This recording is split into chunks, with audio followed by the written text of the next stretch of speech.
Good morning, guys. Welcome to Butte Mountain Homestead. Today I'm getting after some of the chores that I'm saying I've been going to do, and today I'm doing them.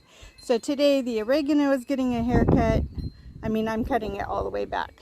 If it comes back, which it will, I mean, there's suckers all down here. This buddleia I need to pull up and transplant. I'm kind of waiting. I'm kind of waiting until hopefully maybe fall.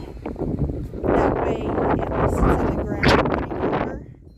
It may be more I have to dig up come fall, but I'd rather it be in the ground where it's not going to dry out in a can. So, but anyways, yeah, I can't find my hand pruner, so they're in one of these beds somewhere. That's what I get for not putting them back where they belong. But pruning the oregano, already pruned the parsley. There is so many seeds down there. I'm curious to see how many parsley babies come up from out of this. That'll give the existing parsley room to breathe and some sunlight after I get all this oregano pruned back. I think I might prune back this baptisia. Also, it's looking a little haggard. So I think I'm going to give everything a good prune in here, except for the parsley that I want to keep. And then after this, the celery, the celery plant for sure. And then I'm going to get the green beans treated. So that's what I'm doing right now, just because I've got the energy to do it. I need to tie up the melons because they're still going crazy. And yeah, so, and it is windy, so hopefully you can hear me. I'm not going to video me per se, but I might. We'll see. Meaning doing like a hyperlapse or something, time lapse. But, and then I do need to stake up some tomatoes because they're getting with it. Just in the few days from the last video. Look at those tomatoes. Yay. Alrighty, I'm going to get after it while I've got the gumption to do it. So, I'll be back in a bit. I think I am going to go ahead and put you up on time lapse, just that way you can see the flitting around. Yesterday, actually the day before, I mean, we've been hot, don't get me wrong, but I was noticing these were dying. I saw yellowing on those, and those are drought tolerant. Those can go without water for a long time. To see there's yellow on them. I saw my apple trees were drooping. So I thought, what in the world? My timer looked like it was on. I mean, there was time showing, everything. So I went ahead and I thought, well, I'll just go ahead. It was last night, so I just thought I'll go ahead and yeah, there's yellowing on these leaves. That's not black spot or whatever that is, fungus. So I thought I just would run them for an hour just to give them a good drink of water. And luckily I paid attention because it didn't come on. So again, the batteries, you guys, if you have manual timers that are not hooked up to your electrical system, you need to do the batteries. So luckily, I just went in and changed the batteries, and then I ran them for just a half hour last night, only because I knew they were going to run a half hour this morning. And then tonight I'm going to do another half hour and then a half hour in the morning, and that way they get kind of caught up. But yeah, I mean, all of that. Oh, and my Allen Chickering salvia was dying. The buddleia, not yet. Roses were starting to wilt. Fruit trees are on different, but yeah, my snapdragons died. My Rose of Sharon was dying. So I need to come in here and just take the pruners and cut that down anyways. It's on my list. But, oh, look at the crepe myrtles blooming. Yay. Also on my list today is to prune these. Prune those. So everything's getting a good prune. The trouble is now I have 2 gates to go through because of the cows. So taking the cart through is kind of a pain, but that's how it goes. But anyways, I'm going to go ahead and get you up on time lapse, and I'm just going to be flitting through this part of the garden and see what we get filmed. So, but here's my pruners, nothing fancy. I think those are Home Depot. And I'm just seriously cutting it back. So you can see lots of new growth in there already. Look at, there's new growth right there. There's new growth right there. So I don't have any problem knowing this is going to come back. There's so many suckers in here. So I'm going to get you set up and get you going.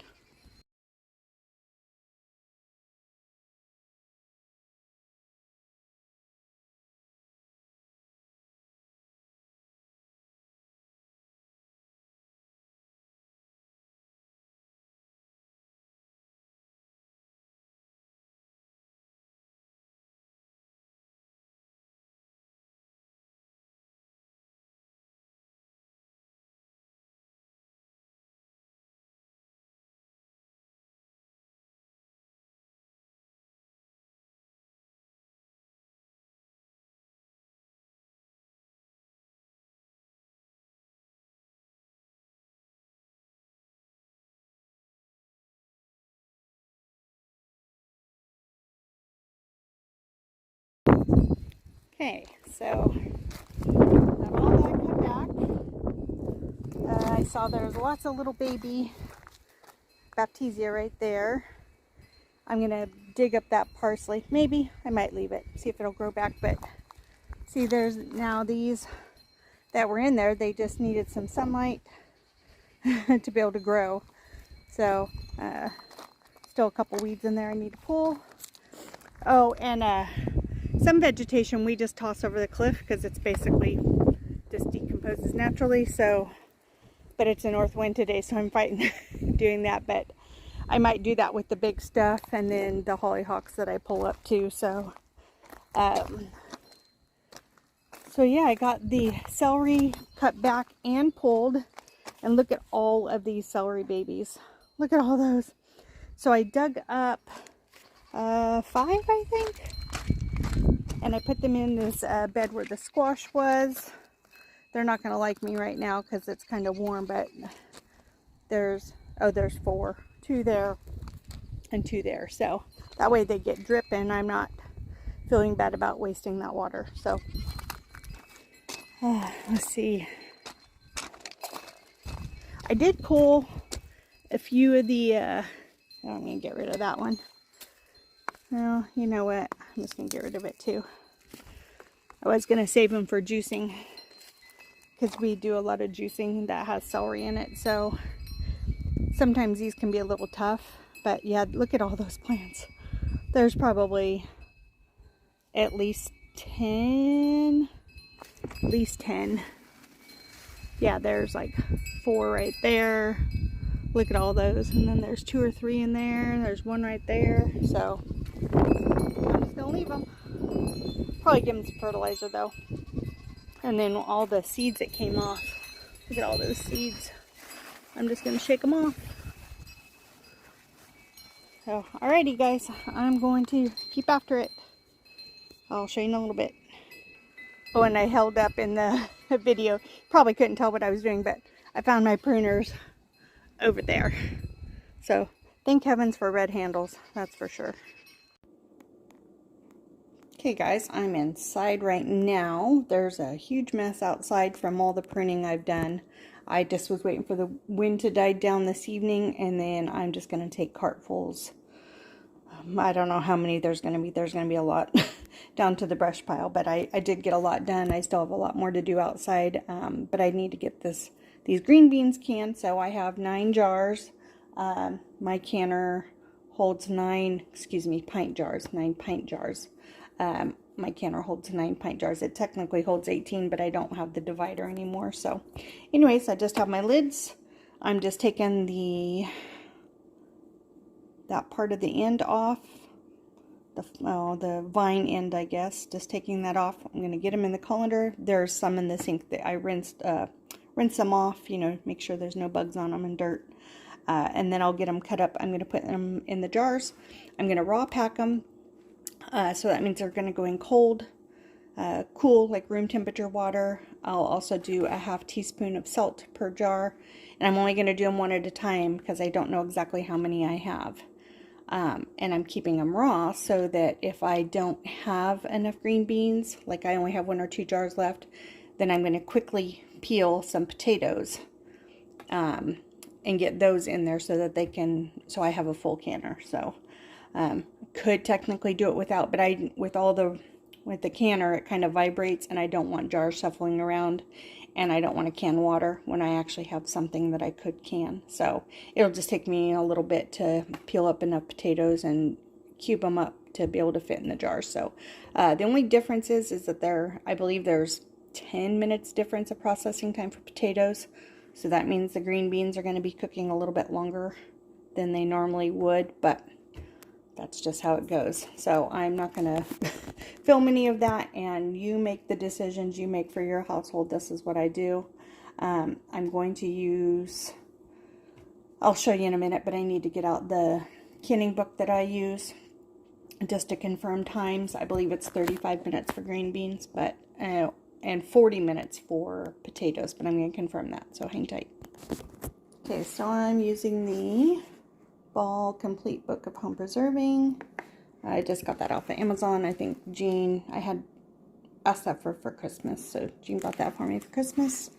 And it actually is 20 minutes for pints and 25 minutes for quarts. So I really hope I have enough green beans because I know potatoes are more than that, and that'll be basically double, and they'll just be mush, so I can't do that. So we will see what I end up with. Hang tight. Okay, so this is where we're at.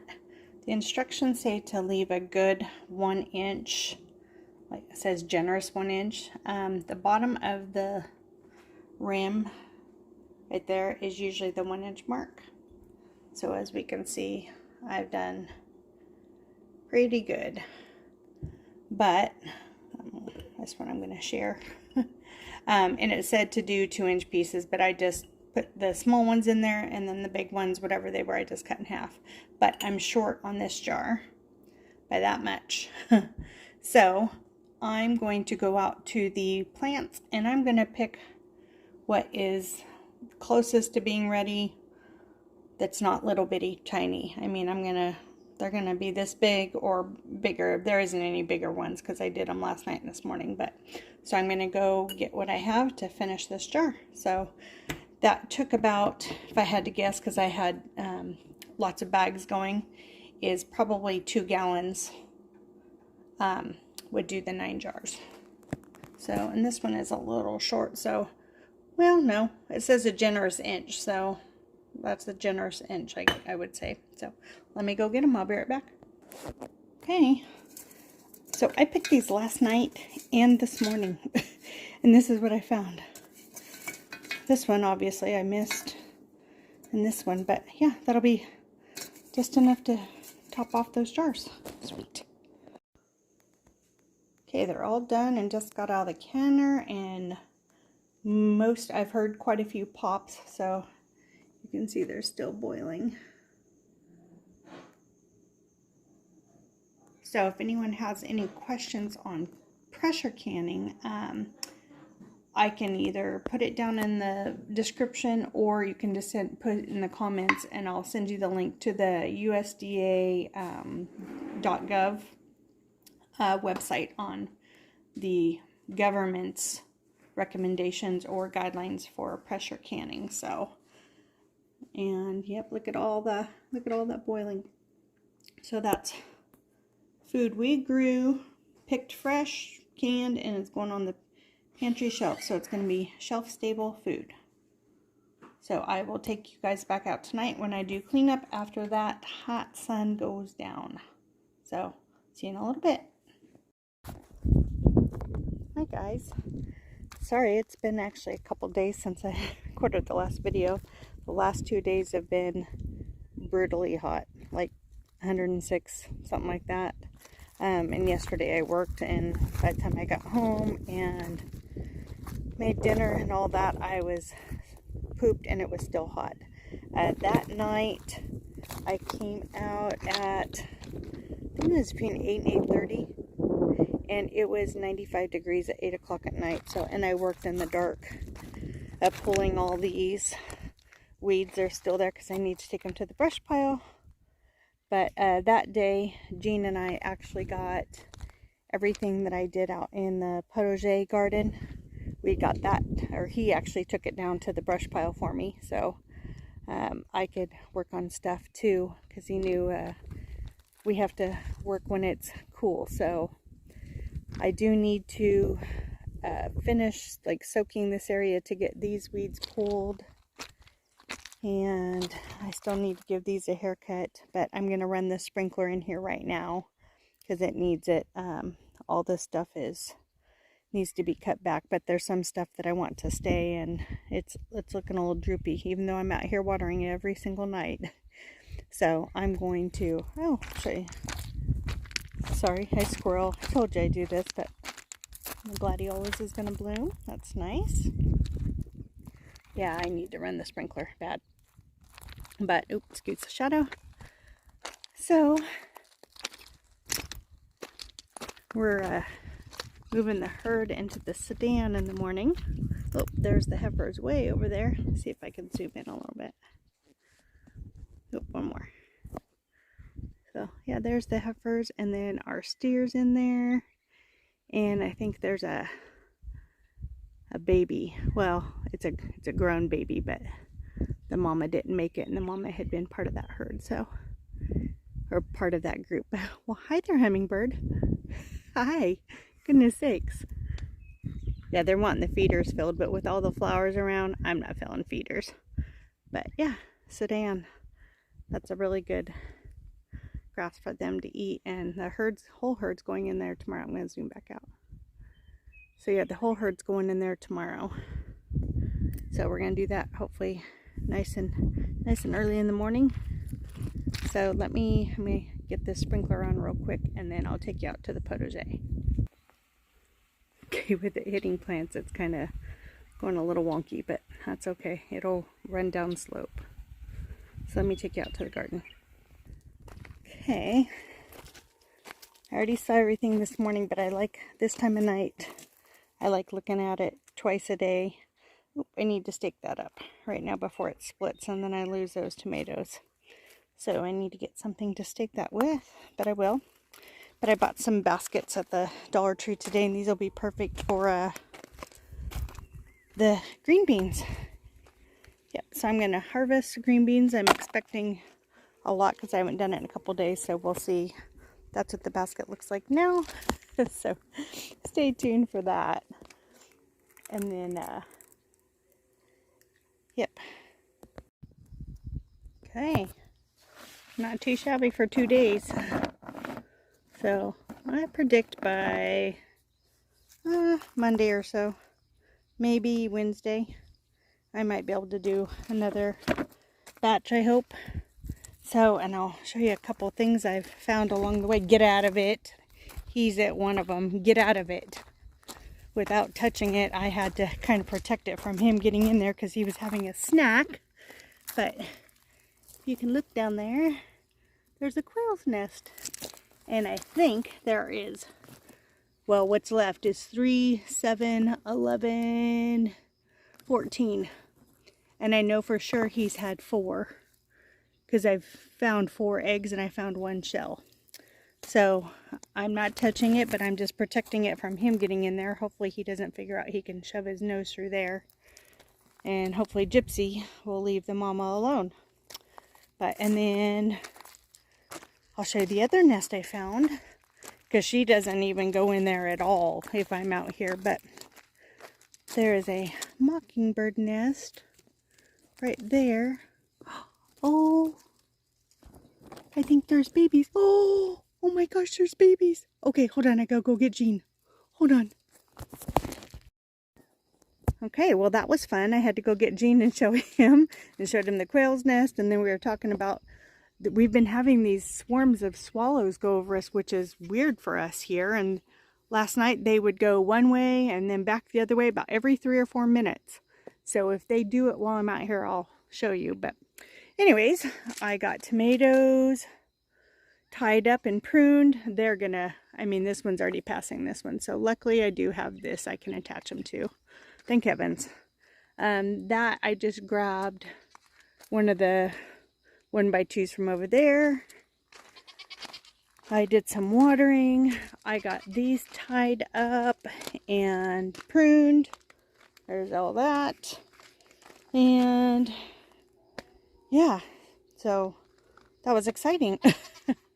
I wish it was not such a mosquito-laden weather right now, or I would be enjoying out here. But anywho, that's how it is. So I'm going to go ahead and wrap this up, guys. Hopefully I have something different to show you next video, but it's kind of how it is. I did go shopping this afternoon for, like I showed you, I went to the Dollar Tree to pick up a couple things, and then I went to a discount grocery store for our area to pick up some like staples to have like on hand for pasta salads and stuff, you know, the light meals. More so for Jean, because I had bought, oh gosh, last year I think I bought like 6 or 7 the veggie pasta, you know, the tricolored like rotini that you use for pasta salad. I had bought like a ton of those. They were like 59 cents a box.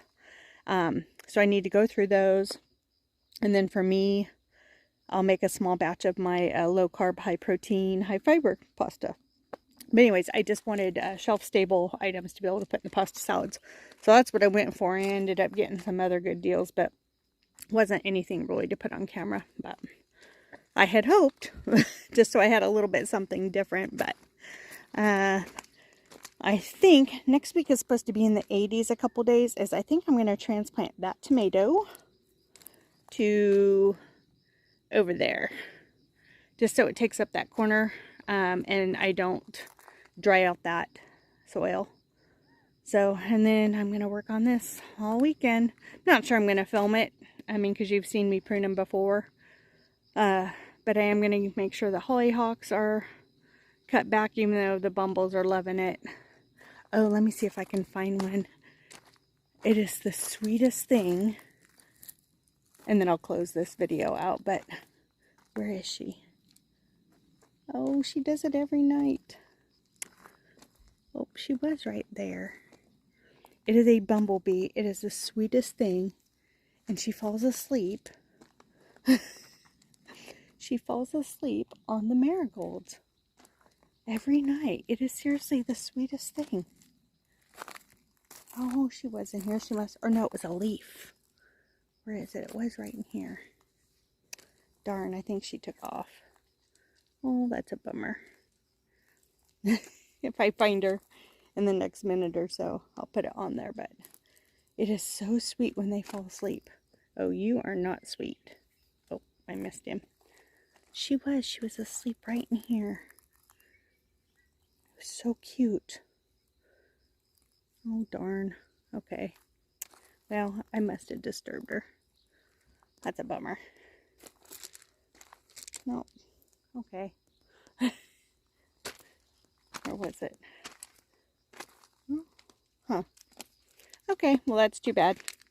But they are cute though, when they fall asleep on the leaves. I might have woke her. That's what it was. So I just need to come through here and deadhead the marigolds, and that'll keep them blooming too. And hopefully, since these are big ones, that'll keep off the tomato worms. So anyways, guys, sorry this video is long, but I hope you enjoyed it nonetheless. So have a great rest of your week, and remember to always be kind. Do what makes you happy. Bye, guys.